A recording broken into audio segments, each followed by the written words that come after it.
to me, the way you dress, the way you talk, your jokes, your humour, your sex technique, it's all art, you know what I mean? You just got to do it really well and, you know, make everybody really impressed. This is me, Justin Hopper, from the Vida Liverpool podcast. Welcome to another edition. I am here with internationally acclaimed artist, Aidan Hughes. Great to see you. Who is back in Wirral, born and raised here in Wirral, Liscar to be specific, and is back visiting the local area after many years.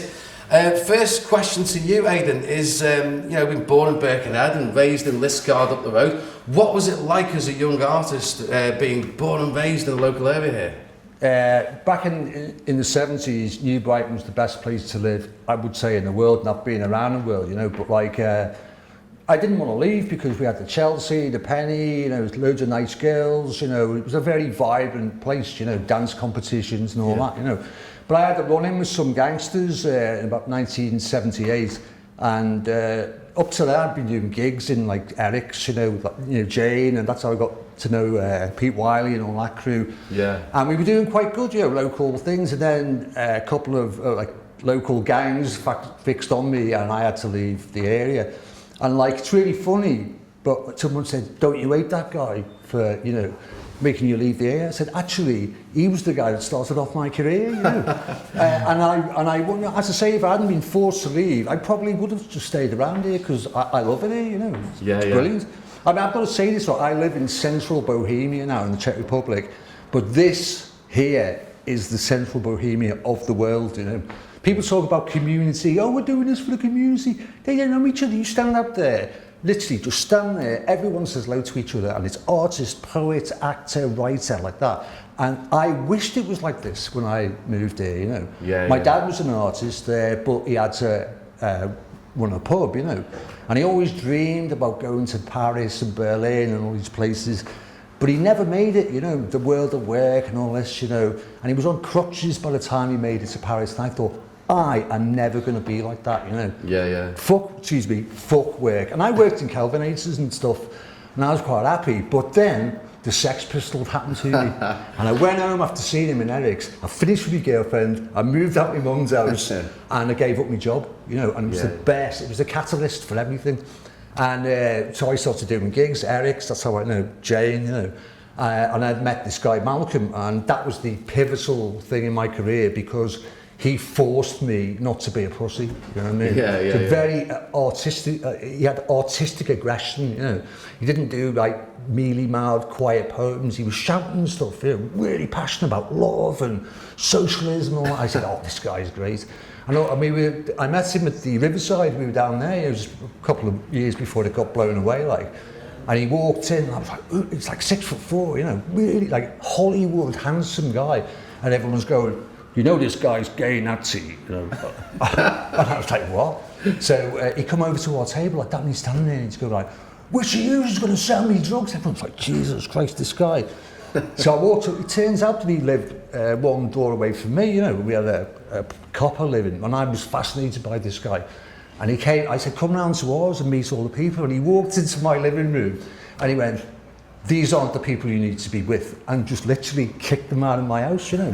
And after that, man, we revolutionised each other, you know. We both said, we can't be here, you know, because we were doing little magazines. I tell you what we used to do, right?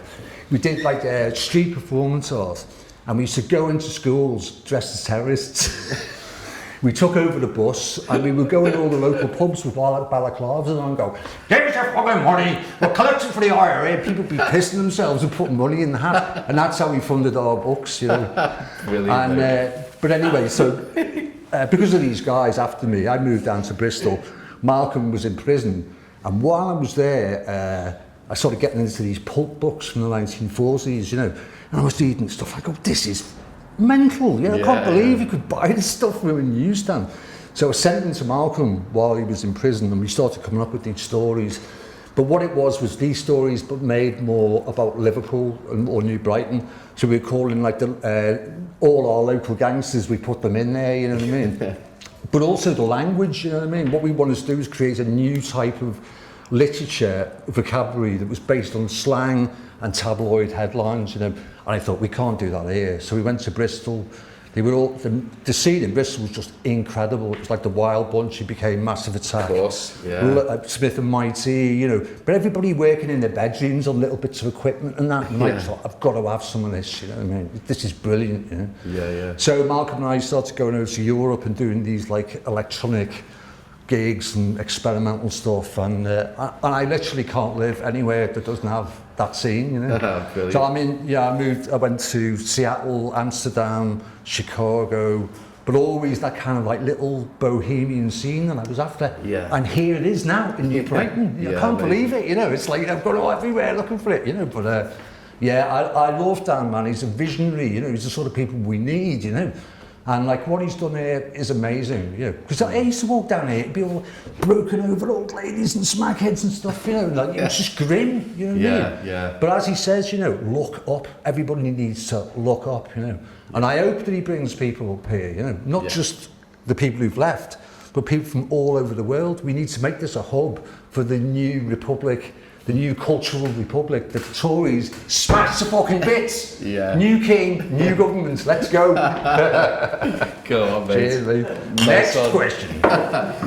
So Aidan, obviously being a bit anti-establishment and punk and post-punk, tell us about your sort of counterculture, anti-establishment magazines that you've had back in the day. Okay, so when we moved to Bristol, everyone was doing these little punk magazines, you know, and I was going, everyone's really proud of how shit these look, you know what I mean? They're sticking letters upside down and making, I said, why don't we go against that and do glossy typeset magazines with like proper illustrations, you know? Yeah. So we had these books. I said, let's do it like this, you know? Make it look like a really shit-hot religious pamphlet or something like that, you know what I mean? So no one actually knows that when it was made, you know? So we'll try and fool them, you know? So we did the first one, and it was like kind of experimental. And we sold them in left-wing bookshops and stuff like that. And people, every time we go in to collect the money, they go, please leave and take your book with you.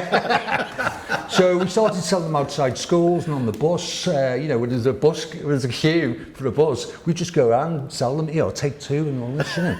So we did that for a couple of years. And then we realised that like people really liked the humour, you know what I mean, which is what we really wanted to do anyway. So he started putting more gags in, more stupid scenarios, more lampoons and satire, better pictures, you know.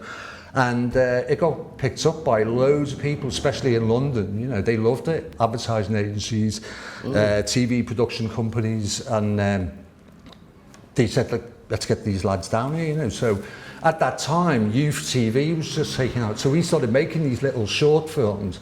And then Malcolm got a job as a presenter on, which was, I don't know, I can't even remember what these shows were called anymore. But yeah, he was doing really well, like too well really, because it then became, you know, like it went to his head basically. He'd gone from like the dole to earning like $3,000 a day in London without any training, you know.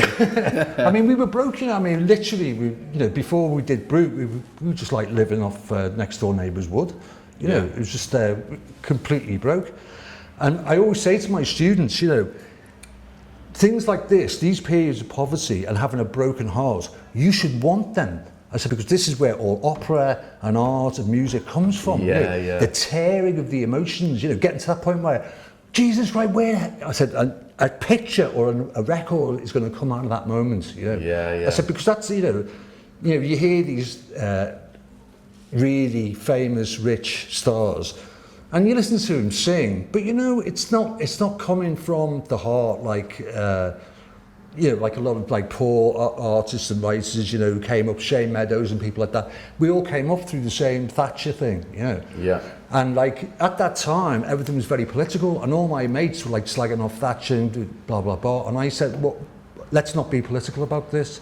And about 2 years later, Thatcher created a thing that made youth TV. You know, she was responsible for the invention of this because she hated the BBC so much. She invented Channel 4, and they said that, I can't remember the name of the guy, he was a mate of mine, but they said, do whatever you want, we just need to destroy the BBC. So we just had carte blanche. We're throwing money at us, and if you had a Scouse accent or you were from Birmingham, like Terry Christian, for example, you know, he was exactly the sort of people that they were getting. A little bit annoying, a little bit of counterculture, you know, but like for the first time, you know, you heard Manchester, Liverpool accents on primetime TV, you know. Yeah, yeah. Of course, we completely took the piss, like, you know, but it all ended, you know, at the end of the 80s, they did a survey and they found out that 95% of all people don't take any notice of adverts, you know. So all that advertising money, they just brought it all back. Yeah. And all the freelancers like me and Malcolm, we were out of work and they just were doing in-house stuff. And that's why TV's been shit since 1989, you know. Yeah. But it was a great time, you know. I've been really lucky to live in the Wild West moments of these great technologies like computer games and, you know, video and stuff like that, you know. Yeah. People go, yeah, what's blue screen? I said, well, it's green screen now. You know? Yeah. But yeah, I mean, I love it. You know, it's like I've been really lucky to get to this age, to be able to have enough money to raise 2 families and still never ever kowtow to where, you know, stuff people. I've always done my own thing, you know. Yeah. I've lost a bit of weight, got some scars, but here I am, you know. Sound. Cheers, man. Nice one, mate. During your long career of being an artist, you know, what would you say are your most notable and proud achievements or pieces of work that you've been proud of most? Oh, well, my favourite piece of my own work is a piece called like Adios, you know. And the band I was working for, KMFDM, I've been working for them for almost 40 years. They were splitting up, you know, and they said, you know, the last album we're going to do, make it a good one. So I put all my efforts into it, and they didn't split up actually, you know. But it was one of those things where I would actually hang this on my own wall, you know, and that's where I didn't actually start being an artist until I got so frustrated trying to find a poster to hang on me in my living room. My girlfriend said, "Go and draw one." So I did. I started doing this certain type of art. But yeah, you know, just do it for yourself, you know. But anyway, I did this thing called Adios, and I always wanted to use this thing called firework perspective, where you, instead of just having one vanishing point, you have dozens of them, and you use eyebrows and cracks in windows, and when you put it all together, it just looks like the picture is going boff like that. You know what I mean? And I've always, you know, I was brought up on TV, comics, and movie posters. I'm not one of these art gallery types. You know what I mean? Yeah. I don't understand those people, and they never give you any money anyway. You know, so. Yeah, I've always been a working class artist. I sell my prints cheap, you know what I mean? I don't do any art gallery stuff. I sell in pubs, cafes, you know, they're my people, you know what I mean? Brilliant. They want to make money, you know, they don't want to impress their friends and, you know, hand out fucking impaled cheesy foodstuffs to their, you know, to their colleagues. They want to make some money and have a laugh, you know. Yeah. And I'm from pub culture. I was raised in the pub, so we get loads of expats and in Prague, you know, so yeah, I'm quite popular over there, you know. What's whilst we're talking about that, you know, I went to see an exhibition, looking at name sorry, the question you asked, right? Yes. About the story that made me proud to be an artist, not just a piece of work, was I was in Seattle and I went to see an exhibition of a guy who worked with plutonium. He sculpted plutonium. The guy was completely cancer riddled, you know. No one told him. But anyway, he come up to me after the show and he went, "The famous Aidan Hughes? Wow, so many of my mates want to meet you." I went, "Have you even seen my work?" And they went, "Oh, it's not your work you're famous for here. It's the fact that you managed to raise a family and still be an artist." Because like, we're all in our 50s and we've never had the money to be able to do it, you know. Yeah. And I said, well, I didn't either. Just like, kids just didn't eat so much. Yeah. You know, it starved them when I had an exhibition, and then, you know, they had a cake after I sold some paintings. And the reason I'm proud of it and the reason I remember it was I had an exhibition in Seattle. And we were broke. I mean, really, you don't want to be broke in America. You just don't, you know, you're in that far away from death if you miss a payment in America. And we missed a couple, you know, the water was cut off. We were nicking wood from next door. We chopped a couple of neighbours' trees down for wood to keep warm. And you got kids in the middle of winter in Seattle, you know. So I had this exhibition. It was my last chance, you know. I had no money. I borrowed money to have the exhibition and do the frame and everything. Did not sell one piece, not even a t-shirt. And I came on that night, I thought, I can't even face them, you know what I mean? They've done everything to made sacrifices so I can do this show, you know, and I've sold nothing. So I came in, and I kneeled down in front of my kids, and I said, look, it's up to you now. I either give up being an artist or I'll go and work in a factory. You make the decision. And they all went, and they were little kids. You've got to stay being an artist, Dad, you know? Yeah. And, you know, you can't go back on that, you know? So, you know, I've washed windows, you've done tarmacking, all sorts of odd jobs. I've done like over 50 different types of jobs, you know, because you know, art drives me forward, you know. I'm nothing without it, it's my lifeblood. I'm like him, you know. It's like, it is the power, you know, you sit here now, look around you, everything was designed by an architect or an artist. Yeah. You take that away, you don't fund that. Goodbye to culture, goodbye to society, you know what I mean? And this place here is the beating heart of exactly what I'm talking about. Not only should it be treasured, it should be developed. And people should be coming here, drawn here, make this a magnet for the world's most talented people. Let's bring the IT people and the AI people. Let's build them a community here. Everyone works from home now. It's a perfect place, fresh air, you know, great people. So we want people from MIT and Microsoft coming all the way over here, get themselves a little purpose-built work from home thing down the prom and market it that way, you know what I mean? I think it should be done everywhere. All those little Welsh villages that were closed down because of the mines closing down, they should all be developed into these new working from home universities where education and commerce go together, you know. Absolutely. One thing I was going to ask you there, Aidan, as well. I'm really interested to hear your perspective on this. I went to an art exhibition a little while back, and there was like a white canvas with two words on that says "Born, Died." That's it. Which was selling. That's more than you get from Yoko Ono. I've got a story about it. It was selling for £20,000, and there was another one where there was this piece of wood with an old dishcloth that was a bit, you know, dishevelled. That was going for about £30,000. What, being a working class artist, what is your opinion on this art that's Good selling? luck to them. Yeah. Yeah, if I could get away with it, I would too. Yeah. I like to keep people guessing. I wouldn't keep them guessing like that, you know, because I'm brought up on the tradition of old school illustration, you know what I mean? And you know, that's in me like DNA, you know. Yeah. I'll never do AI or anything like that. Not because I'm against it, because I just love the, you know, I can't say what in front of you, how I see art, you know, but it is to me just like eating pussy, you know what I mean? That's not the answer I have to say. And no one's going to give that up. You know? No, what I mean to say is, like, you know, it's impossible for me to give it up. Just isn't, you know. Yeah. You know, to me, the way you dress, the way you talk, your jokes, your humour, your sex technique, it's all art. You know what I mean? You just got to do it really well, and you know. Yeah. Make everybody really impressed. So what's it feel like coming back to your local area after so long? I don't even think I could put it into a word. It's beyond anything I could have imagined. Like I said, you know, when I moved there, it was so broken down, and not only just broken down, I mean, I'm a happy lad all the time, you know, but I always had a nervous breakdown living here, you know. I would literally like lie on the floor with sciatica like that, you know. Like, it was just so grim, you know what I mean? And so when I came back, and I'd seen all this place, it's been in the news and everything, but what I didn't see was the community. Like Dan standing there in the streets, all right, Dan, artist, writer, poet, you know what I mean? And I was like, he's done it. He's done what I wanted to do all those years back. Because what I did was, me and my mate Rory, we took all these pictures of the houses around there, and I photoshopped my art onto all the buildings. We did the lighthouse and stuff like that, you know. And we told everybody it was real, you know. Wow. And people used to come down, where's all the pictures, you know? And I go, we did it in chalk water, you know, it's all blown away. But he did it, you know. My idea, I didn't say he nicked it, but you know, he made what I dreamed of a reality, you know. Amazing. And of course, what am I going to do? I can't not support this, you know. Yeah.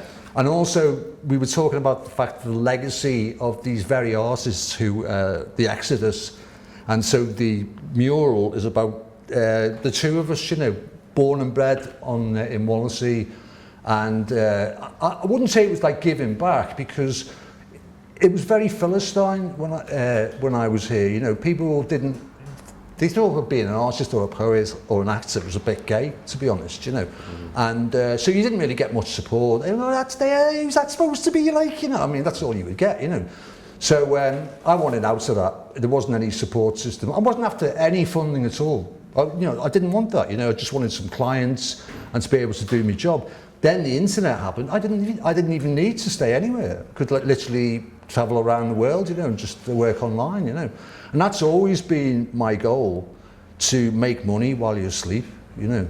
Yeah. So that when you wake up in the morning, your bills are paid, you know. Yeah. And when the internet came out, first thing I did was put my t-shirts up there, went to bed in Roachton Street, woke up next morning, all my bills were paid when I woke up. Everybody wanted a t-shirt or a mug or something like that, you know, and I thought, this is it. Now I don't have to concentrate on me even doing art for money, because I can do one piece of art and sell it to 20,000 people, you know. Yeah. Let me give you an example here. You want to know about publishing? When we did the Brute book, right, we used to make 90% of every book we did. We were loaded for unemployed guys, really, when you think about it. You know, we always had weed and a bottle of gin. We were doing all right, you know. And then when we moved to London, Penguin Books got in touch and they went, "Man, you know, everyone's going mad about these little books, and why don't you put it into a paperback, you know, and we'll sell it for you?" We're like, Penguin Books, some of our favourite artists were with them, you know, and everything, you know. So we did the book, compiled and everything. It sold 25,000 copies. It went to #1 in the paperback charts, and it beat Bob Geldof's autobiography. Go on. And we sold all these books, and then when we get to get our check, we made 150 quid each, and I'm not lying, 150 quid, you know. Wow. It took us like 5 years to do that book. and this is exactly my point. Brute is working class literature. You know why? Because most literature that comes out is made by middle class people. I've got nothing wrong about middle class people, but they can afford to take a year, probably not now, but in those days, they could afford to take a year off and write a book. And yes, I get up in the morning, and then I go for a little walk with the dog, and then I spend the first part of the morning writing a couple of chapters. Fuck off. You know what I mean? And at the end of it, you get 150 quid if you're lucky. Nah, only middle class, but it's a hobby to them. Yeah. But Malcolm and I, we were warriors of the word, you know what I mean? It was like we would talk in this new language that we invented, you know. Yeah. And everybody was on board. People would come over and go, give us 10 of those, and go to school and sell them and make themselves like 10p on each one, you know. Yeah. And kids would stop us in the street. When's the new, you know? Oh, sorry, I'll do the Bristol accent. Yeah. When's that new episode of Brute coming out, you know? And we'd get banned, you know, teachers would go, I've confiscated 5 of your books this week. Yes, you know, get the kids, you know. But and, you know, it was, we didn't force it so much, but when we were in TV and stuff like that, we always wanted to hire working class actors like Brian Glover and people like that, you know, just to keep that connection with the North and stuff, you know. Yeah. Brilliant. Yeah, good to have you back, mate. He played God in one film I made as a chain-smoking gambler. And when the episode came out, it came out on a Sunday. Poetic. Well, I got so many complaints. Perfect. Back in that shower, Casper. Yeah. Boss. That's why we are. And when he came like that, it was like meeting an icon of my youth. I must have been about like 12 when I saw Kes, and I broke into the cinema 5 times to see it, you know. But man, meeting him, like, you know, let me tell you about, this is one thing that really blew us away, was Malcolm and I came down and like we said, we've written this part for God. And they went, you know, who do you see in the role? And we both looked at him like, Charlton Heston, and then we laughed. And this guy reached over, phoned his agent, like that. Is Charlton available for this date? And they went, no, he's got a gig. I was like, what did you just... And then suddenly realised the power that we had. Yeah, you know what I mean? Brilliant. You could just phone up an actor, you know what I mean, that you admired. And then we said, okay, get us Brian Glover then, you know. And he came down and he was like, all right, lads. Brian, we're not worthy, you know. And we got Jimmy Pearcey and people like that, you know what I mean? Because we just hired people we liked. We didn't care if they could act or not, you know. And, we would just get one day we were looking for a role of this guy. We couldn't be able to, he had to have a bald head and a really aggressive face, you know. We couldn't find any actors that fitted the bill. So we're going down and we're driving in a taxi like that. we didn't have an actor, we were filming that day, and we looked at the taxi driver, he was massive, completely bald head, you know, face like this, you know, you're hired, get him in here, suited him up like that, and he was great. You know what I mean? Sounds like so much fun. Oh, I loved it, man. I mean, as I say, you know, I've been really lucky to be, you know, at the beginning of these things like computer games and youth TV and stuff, you know. And for a while it was really good, you know, like everything. Eventually it gets overtaken by commerce and that. But at the beginning it's like punk, you know what I mean? You don't sit there going, you know, those punk bands didn't want to be U2. Yeah. Oh, probably that's a wrong example, but they didn't want to be Pink Floyd, you know what I mean? We were all happy with our grungy little magazines and our, you know, guitars with 3 strings and all that, you know. And I think that the way I felt back then is how I feel about this place. It's only a couple of streets, but the buzz and the community love is massive. It fills the sky around here, you know. Absolutely, mate. We must never let it die. Too right. How does it feel to come back to a mural getting painted of you in New Brighton? How does that feel? Well, a couple of years ago I would have done it all myself, but I'm too old now to go up the scaffolding, you know. So this brilliant artist Adam is basically doing all of it, you know. I tried to do a bit this morning, I made so many mistakes. He was like correcting my mistakes, but well, no, the thing is, it's like I'll tell you, when Brute was really popular, a lot of people in London were asking us to do a documentary about, you know, growing up in Liverpool, and I would say these people just don't understand about like the culture up there. So we've always been waiting for someone from New Brighton, you know, to come and, you know, offer us an opportunity to link our legacy with the area, you know. And as I say, you know, it's like we've always wanted to keep that connection with the north. And we're always sad that we couldn't do this here, you know what I mean? You know, we had to go down south or Europe to do our stuff, you know. So this, for me, it's like, I wouldn't even say it's like the culmination of a dream, because I just never thought it would ever happen, you know. Yeah. But Dan is a big fan, man. You know, I don't know how long it took, but it was over a year, wasn't it? Yeah. Of going backwards and forwards and everything. And to be honest, I did not want to come back here, you know. There's like too many bad memories, you know, that I don't even want to talk about. Illness, death, violence, fucking police helicopters. You have no idea, you know. It was really bad, you know. And I'm quite I'm not very shy, but I am a bit sensitive about stuff like this, you know. So I didn't want to come back, but now, mate, I swear to God, I am not the same man as I was 5 days ago. It's completely filled me with joy. What's going here? My cynicism has been eradicated by what Dan has done here, man. Really, it's brilliant. Just, the buzz is incredible. I found my wife in the Czech Republic and I said, I'm in tears here, babe. I said, like, what he's done here is just magnificent, you know. Brilliant. So it's only a couple of streets, but that's not what it's about. The essence of appreciation for art, culture, design, music. No one else is doing it. He's the only guy. He's the Pope of this stuff, man. And in a way, because I've been in, you know, okay, when I moved to New York, I went there to go to Tompkinson Square Park. It's called Needle Park, where Al Pacino made that movie, Panic in Needle Park. And I go, it's such a scuzzy shithole, it's a 70s movie, I want to go and see that. We got there, it looked great.